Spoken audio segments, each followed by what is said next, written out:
Hello दोस्तों, नमस्कार दोस्तों। लेकर आ गया हूँ नया वीडियो। इस वीडियो में आपको बताने वाला हूँ पावर स्टार पवन सिंह के बारे में। जी हाँ दोस्तों, पावर स्टार पवन सिंह का फिर से बना भोजपुरी में रिकॉर्ड। जी हाँ दोस्तों, महा रिकॉर्ड बना चुका है फिर से पावर स्टार पवन सिंह।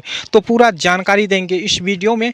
इससे पहले अगर मेरे चैनल को सब्सक्राइब नहीं किए तो ज़रूर कर लीजिए, क्योंकि ऐसा ऐसा वीडियो लेके आते रहता हूँ। तो चलिए दोस्तों बात करते। दोस्तों आपको बता दूँ कि पावर स्टार पवन सिंह का एक सॉन्ग सुने होंगे, लाल घाघरा। जी हाँ दोस्तों, जो कि ये सॉन्ग 380 मिलियन को पार कर चुका है, जो कि भोजपुरी इंडस्ट्री में रिकॉर्ड बन चुका है। जी हाँ दोस्तों, जो कि ये सॉन्ग बहुत ही ज़्यादा वायरल हुए थे, जो कि दर्शक बहुत ज़्यादा पसंद किया।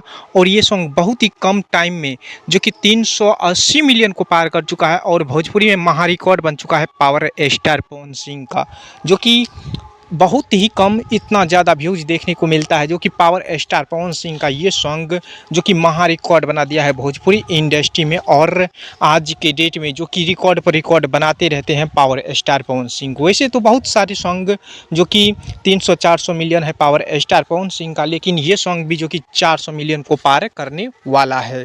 तो जी हाँ दोस्तों, यही रहा पावर स्टार पवन सिंह के बारे में।